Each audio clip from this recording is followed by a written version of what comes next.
So we have a jet impinging on a cone,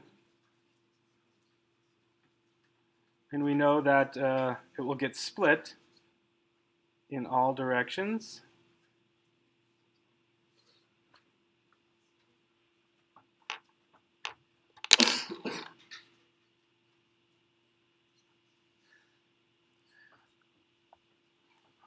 Where this angle here is 60 degrees.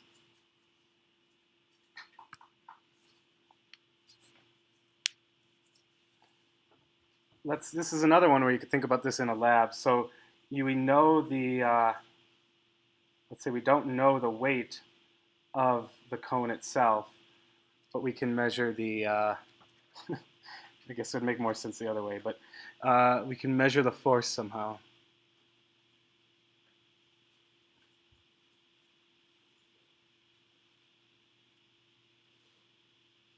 Which is small, 0.1 newtons. And that's to keep this in place. So you have some application where we want this to be held in place. Let's see.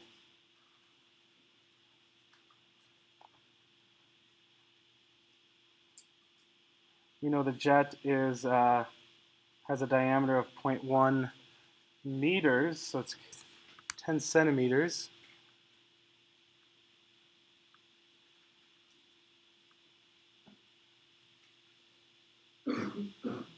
Okay, so that's interesting. So, you might think you might need to know this, what that is there, but we'll see here.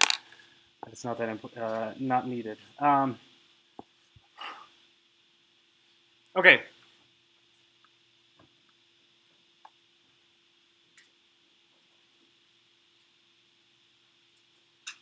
Mass of the cone is what? Okay, well, so right away, this will require setting up a control volume. We know that because we are asked to relate something about the forces, and we know something about the flow, where that's actually given. That is one piece we do need.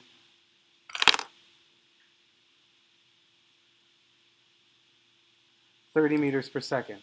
So again, okay, one of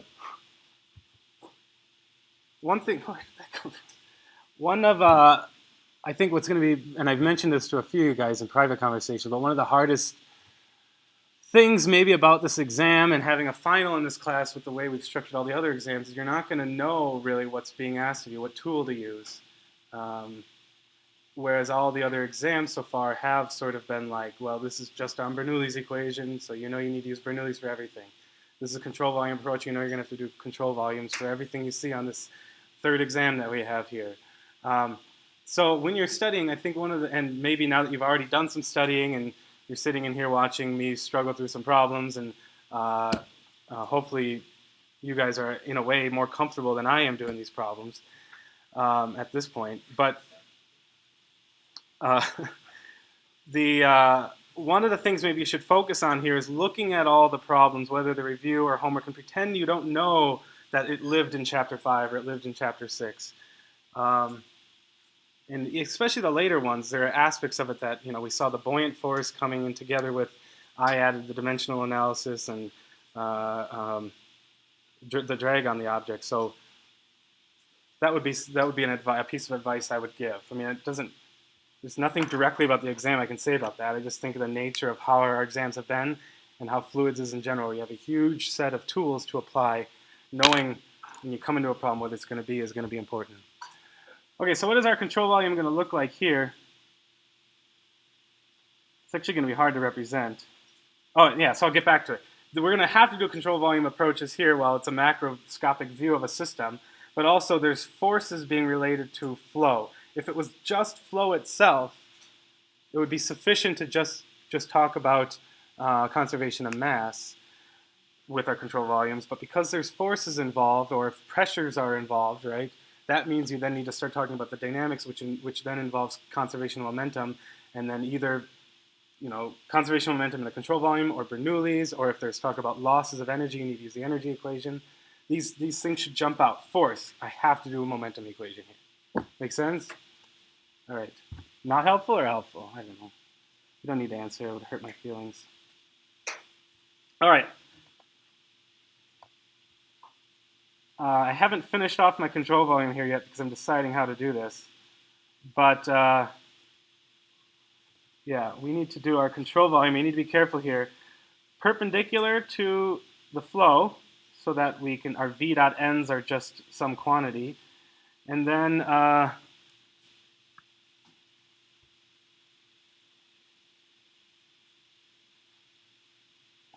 so hard to draw, but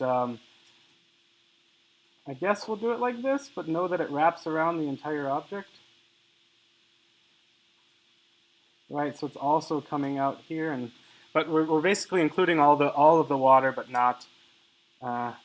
Actually, I think it's air in this case, but CV is fluid up to the cone. All right, so our momentum equation in the vertical direction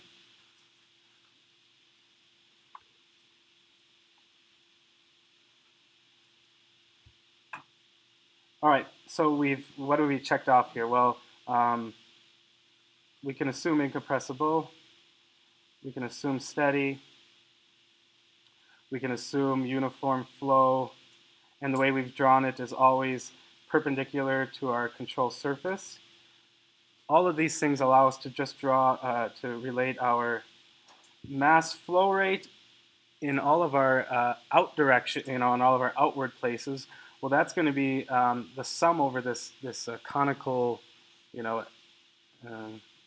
circular cross section here. So let's say here at all of these locations we have V2, and here is just V1 entering. So this is going to be V2, but we are missing something, yeah? Because we're just in the vertical direction. So we need, let's see, this is now 30 degrees. This is our V2, and we just need this component. So let's call our theta is 30 degrees in this case, right? Taking it from this is the whole thing is 60 degrees. So half of that is 30 degrees. So we need the cosine component. And then we'll subtract off V1.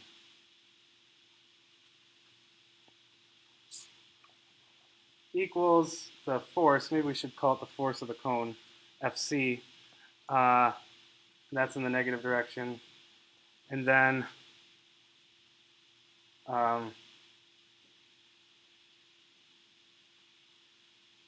then we'd have to consider the pressure on that. Okay, so I'm going to go back. Let's involve the whole thing and say that, okay, this is what the question is asking. There's some anchoring force here. So here's the top of the wall. There's something anchoring this. And our control volume is going to cut right through here. Therefore, we don't have to consider the force onto the object itself. And that's the force there. But now we have a body force involved. And in general, we would also have to do the body force. So now this becomes important. This is fluid is air. So we don't have to consider the weight of the air, but we do have to consider the weight of the cone. Does that make sense? I was trying to cut the problem short and just keep it general, but we do have to consider its air such that we don't have to consider the weight of the we don't have to consider the weight of the fluid itself, because that would get hard. We'd have to get the volume of that split jet here, but it being air. Okay? So if we are acting in this gravitational direction, in the vertical direction, you do need to consider the weight of the object itself as a body force. That's a force on the control volume. But since it's air, it has a very low density, we can neglect it in this case. Make sense?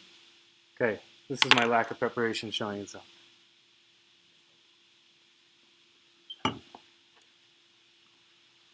Okay, so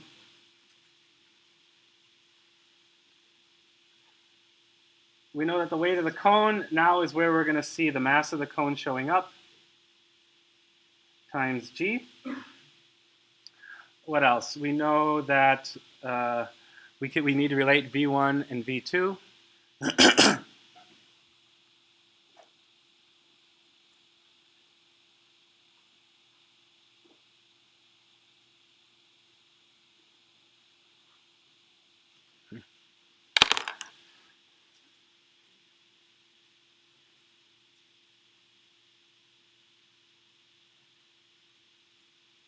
I'm not just making this up, it's in the problem statement.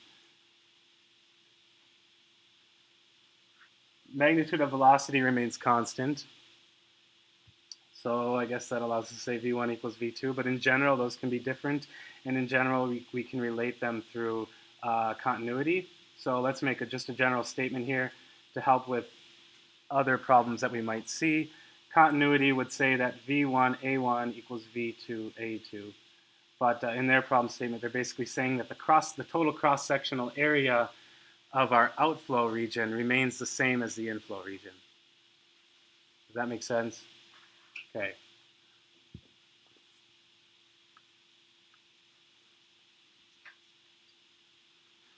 Okay, so that allows us to relate these two guys, and we are given what V1 is. V1 is just 30 meters per second. V2 is also 30 meters per second.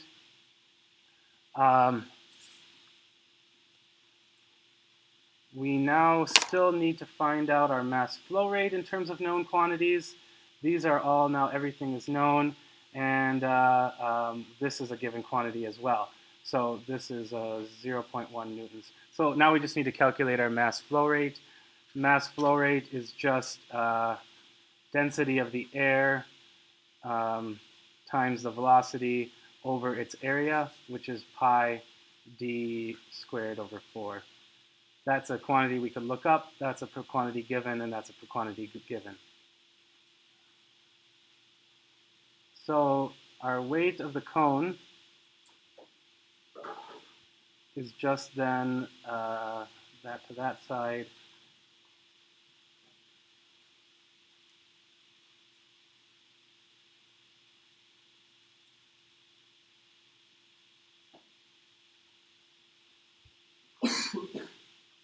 And we'll see here, these will both have a V1 in there. So V1 will pull it out, and this is just going to be 1 minus cosine theta.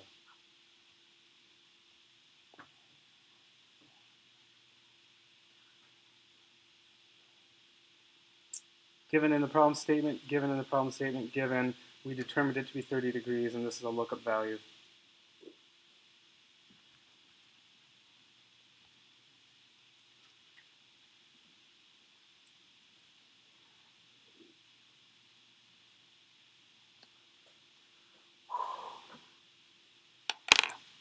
I think that's where I'll leave that problem. Yep. So the magnitude of velocity was constant.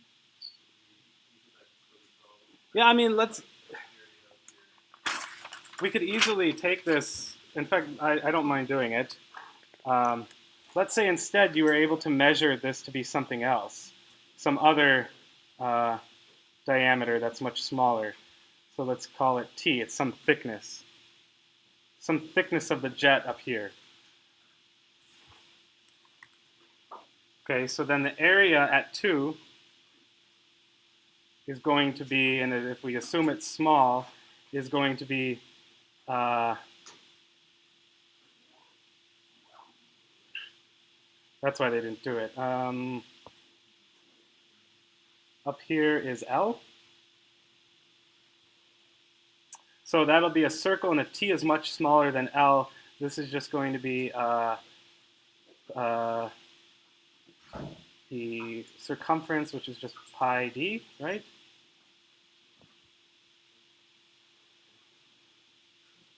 Is that right?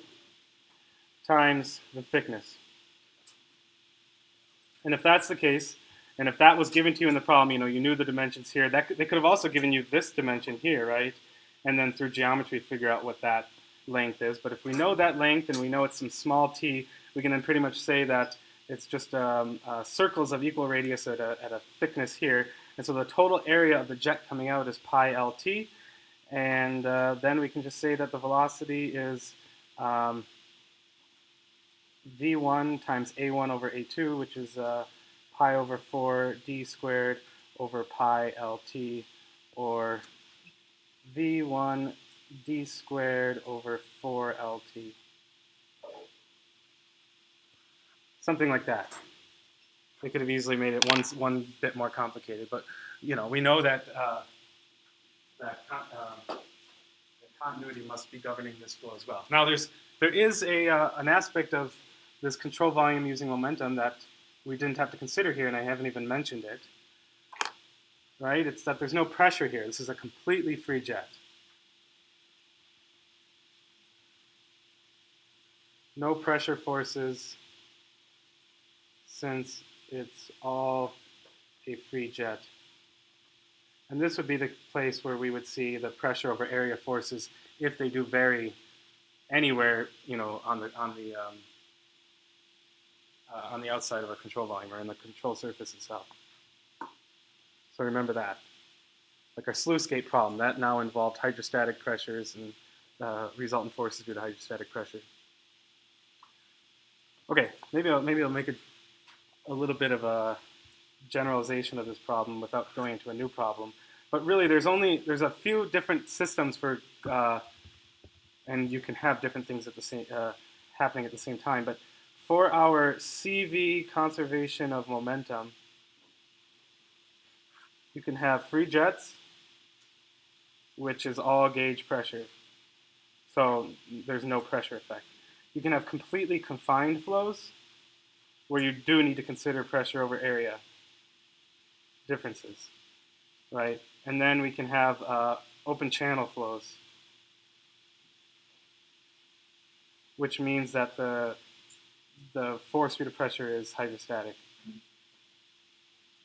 And that's the three different types of, if I can recall, where you have to consider pressure or not. So, yeah, I don't know. Again, you can have systems where parts of it is a free jet and another part is not, and you can maybe have to consider those areas differently, but make sense? It's best to go to a system and say, let's just take the free jet part and do our control volume there, and then maybe you get some information out of that. So some velocity of the inflow free jet, that's what you get out of that analysis, and then relate it to something else in the system, to maybe a confined flow part, so flow up into the pipe. And that's really what we did, was hidden in the background of our pipe flow analysis in Chapter 8. Right.